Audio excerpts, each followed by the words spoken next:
Okay, yesterday was my birthday. These are the 29 things that I have learned by age 29.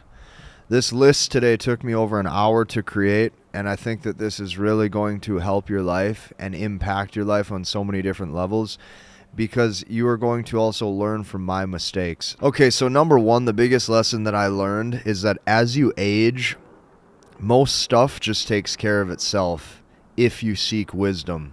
Okay, I will say that one more time. Most stuff just takes care of itself.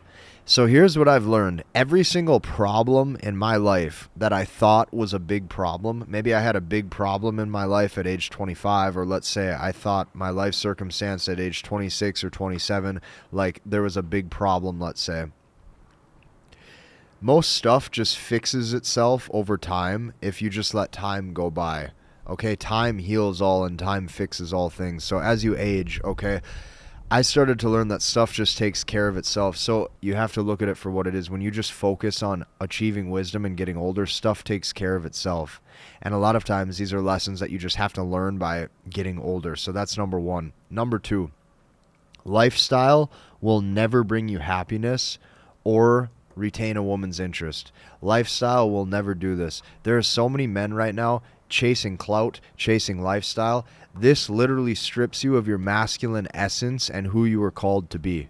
Lifestyle will never bring happiness, and it will never retain a woman's interest. In fact, in regards to your dating life, she's going to see that you are now probably a weaker individual.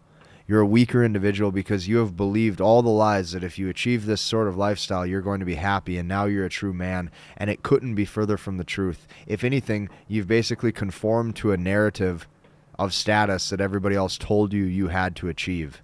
Completely false. Number three, never demonstrate passiveness ever. As I've gotten older, I am so aware of passiveness in myself.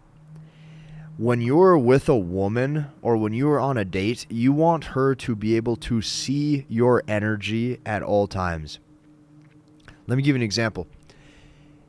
When I was younger, I would like lay on the couch and I would watch a movie or I would watch TV if I, had a date or something like that, and we would watch TV together or something like that. Never do this. I never do this anymore. No TV, no passiveness. A woman, when she's around me, will never watch me just turn my brain completely off and just sit there passively. I am always in motion. I am always doing. I am always active. I am always driving the conversation forward. You will notice, even when you're speaking, if you slow down the pace, you are calm.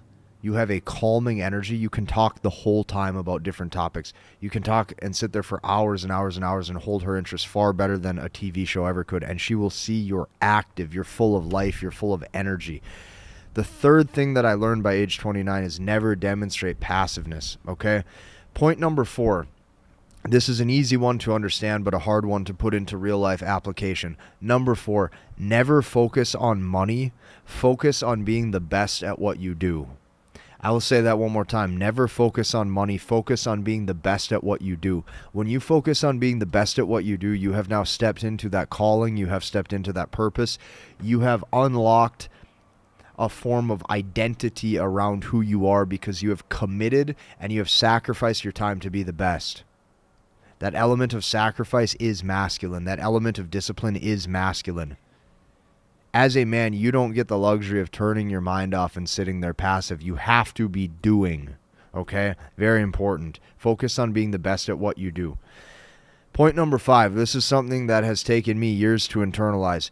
Forgive your parents, okay, because they probably did the best that they could do.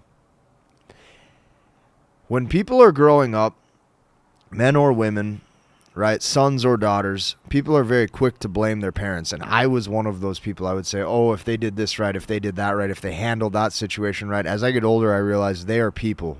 They are people just like I am. And they probably did the best that they could do. The sooner you forgive your parents, the sooner you will be happier. Number 6. This one is a painful lesson. Focus on just one thing. You don't need 20 things or even 2 things to focus on. Now, I'm more or less relating this to career and specifically business, but over the years, I've done so many different things. I've made so many different pages. I've made so many different products. I've done so much stuff. If you just focus on one thing, you will realize you don't need 20 different things going on. You don't even need 2 things going on. Instead, you need to be the best at your one thing, and you do that one thing better than anybody. Point number 7, okay?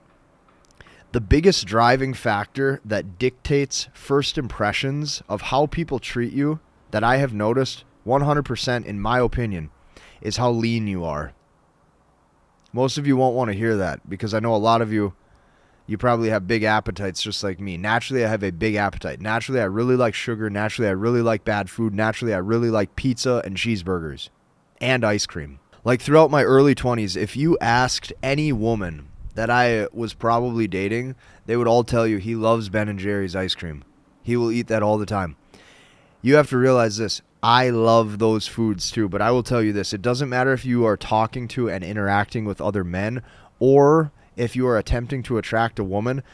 What I have found is the biggest driving factor that dictates first impressions and how people perceive you is how lean you are. And when you're in shape, it shows discipline. So you have to focus on getting lean, okay? Number 8, okay? Health needs to come before wealth or before relationships. I'll say that one more time. Health needs to come before wealth, and it needs to come before relationships. Why? Because let me show you something. People's perception changes when you're healthy. So let's take wealth, for example. People are so career-driven, they're so money-focused. But if you let your health go downhill, you don't feel your best. And oftentimes what you're going to notice is in certain situations when it comes to the work environment, people might even perceive you as having low discipline if you're not staying in shape. Take relationships, for example. The woman that you're dating wants to see that you're fit. She wants to see that you're healthy. You're able to protect. Health needs to be number 1. Health is everything. If you're sick, it's hard to even operate. If you're not disciplined and eating bad food, it's hard to even feel good. Health comes before wealth and before relationships because this is all perception and how people perceive you. And the more disciplined you are, the better. Which brings me to point number 9. The more disciplined you are, the more masculine you become. Okay? Listen to me closely. The more disciplined you are, the more masculine you become. The element of being a masculine man is being disciplined and doing what's required regardless of you not feeling like it or not. Let me tell you something. When you're on track like this, okay, and you are becoming the man you want to be, you're disciplined, watch what happens. Every time in my life that this happens, what I have found personally, like let's say I'm super strong, I'm super disciplined, I'm super focused on what I'm doing. Every single time God will send me a woman. He sends you a woman, and I think the subconscious message is basically God looking at you saying, oh, are you going to break? Oh, you think she's cute, right? Are you going to break your routine? Are you going to start to bend? Are you going to start to change who you are? Are you going to start to skip all those gym sessions now just to see her more? Are you going to break? Every single time, it's always a test.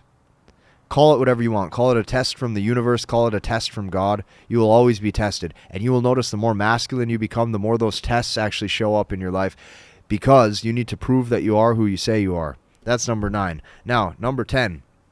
Every setback that I have realized, okay, is God giving you a chance to grow stronger. Listen to me closely. Every single setback is God giving you a chance to grow stronger, to prove that you can overcome these obstacles. So here's what I'm going to tell you. Make him happy. Make him happy and make him proud. You are God's creation. You were created. You have purpose. You have meaning. Please God and make him happy by doing what's right. This is how you become the man you were supposed to be. Number 11, let go of needing to micromanage and control the future. All it is added stress. You need to let go of needing to micromanage and to control the future. There's so many men, and I was one of them for a lot of years, and in some ways probably still am, but you want to always try to control the future, especially regards to career, especially regards to how your family members perceive you. It's like you're always trying to do the next thing or say the next thing to hopefully have a better outcome for next week, next month, next year. And all it does is it takes you away from the present moment. Let go of needing to micromanage and control the future, because all it is added stress. All you have is right now. Tomorrow is never guaranteed. We never know what will happen. All you have is right now, and all you have is today. So learn to be present in that moment. Number 12, never chase a relationship or pursue a woman, which means that she will choose who she chooses, regardless of what you say or regardless of what you think. She is going to choose who she wants. Your text message won't fix anything. Women are going to choose who they choose. Spend 100% of your time being a chosen man. Never chase a relationship, never even pursue a woman, because at the end of the day, she is going to decide who she wants to be with, and that is going to be her decision. And there's nothing you can do to change that or to fix that. Spend your time being chosen. Number 13. This is something that helped me a lot. Okay? Start to actually pray daily. I know that a lot of people, when they hear that, they think, oh, that's not going to do anything for me. Listen to me closely. Learn and start to actually pray daily, because here's what will happen. You start to grow a relationship with the Father. So all of you out there who tell yourselves, oh, I want to be this masculine man. I want to be the man who I'm supposed to be. I want to be strong and masculine. It starts by growing a relationship with the Father, which is the highest level masculine. This is why it's referred to as the Father. Okay? Think about that for a second. Men today are oftentimes not even men because they have no faith. If you have no relationship with the Father, how do you know if you're on your path to being the man that you're supposed to be? This is masculine in and of itself.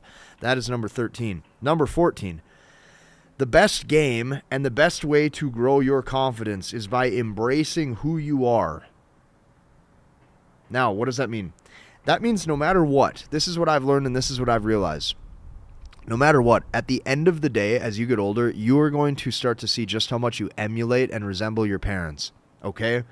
You are going to be son of your father no matter what, which means as you get older, there's going to be certain things that you see about yourself that is also in your parents. Instead of trying to change who you are, just step into who you are. It's funny, all of the little mannerisms and stuff that my dad would do over the years that I thought was so weird, or I thought, oh, that's just strange. These are the exact same things that I find myself doing.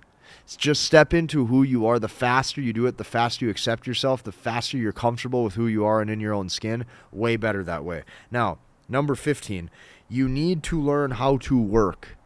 This is something very important that most men don't know. You need to actually learn how to work. I see a lot of men right now, you want to go take a bunch of pictures for social media to tell everyone you're networking. You want to go to that next event. You want to go to that next mastermind. You want to go to this next event and tell yourself, everyone, how much work you're doing networking.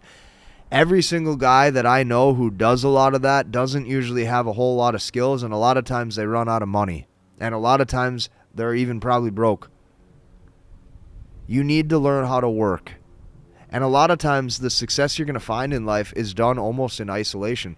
Nobody can write that book for you that you want to write. Nobody can start that business for you. Nobody can go to the gym for you. You're going to have to do everything by yourself. And that's how you get ahead, is by doing everything by yourself. And that isolation work is where you truly find your own calling.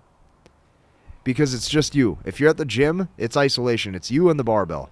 If you're building the business, it's just you versus what you want to do. So you need to learn how to just work. It's much better that way. That's number 15. Point number 16, the 16th thing that I've learned. When you stop looking at everybody else, they start looking at you. When you stop trying to follow the next influencer, when you stop trying to follow the next dude, when you stop trying to follow everybody else, they start looking at you, because you're the only one that looks like you have confidence in yourself and what you're doing and where you're going. Everybody else is just following the crowd and following the herd. Stop looking at everybody else. Develop your own path. Number 17. No more agreeing to take time for BS repeat tasks. Okay? Yesterday was my birthday. This was one of the first times where I decided not to copy paste the same text message 100 times that says thank you with 2 exclamation marks. I'm done and I don't care. I don't care. I just don't. No more agreeing to do all these little repeat tasks. If people want me to go to this event or that event or this reunion or this, The other thing, like my high school 10-year reunion or whatever they call it was coming up this year or something. There's 0% chance I would ever go to anything like that. Like, what a total waste of time. All these repeat tasks, what I've found, people who do this, it's people who don't have very much of a purpose. And they spend their time doing all this stuff. So keep that in mind. That's just my opinion. Number 18. There is men that women like publicly, and there is men that women like privately. I'm going to say that one more time. There is men that women like and adore publicly, and there is men that women like and adore privately. Let me give you a little secret, or let me tell you a little secret.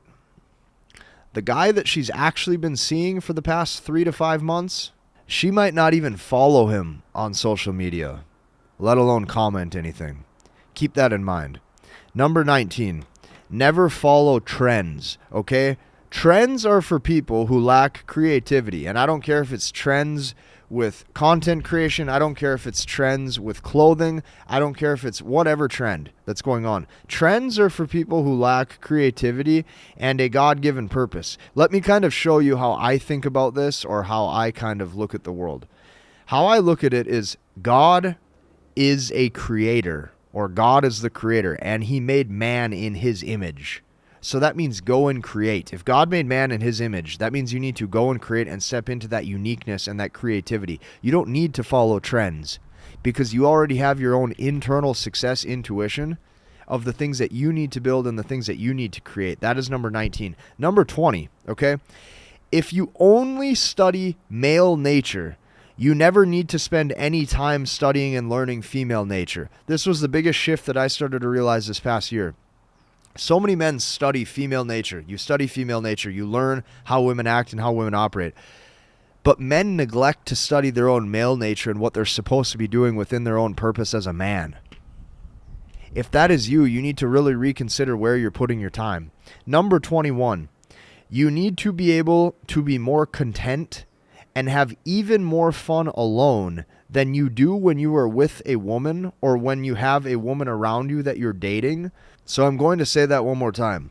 You need to be able to be more content and have even more fun alone than you do with a woman around you before you can date. If you get to a point in life where you have more fun with her and you need her in your life to be content, it's already over. You need to get to a point where you are so happy and comfortable and okay alone.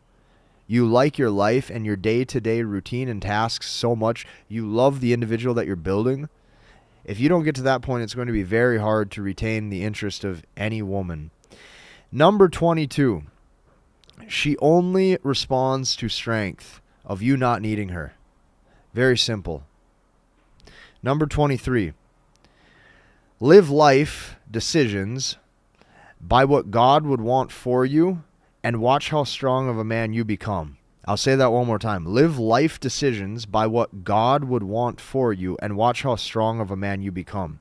Let me give you an example. Every time that idea pops in your mind to skip that workout, you say, would God want me to do that, or would he want me strong? Every single time you have the option to eat the healthy protein or the lean meat instead of the sugar, you ask yourself, would God want me to eat this or that?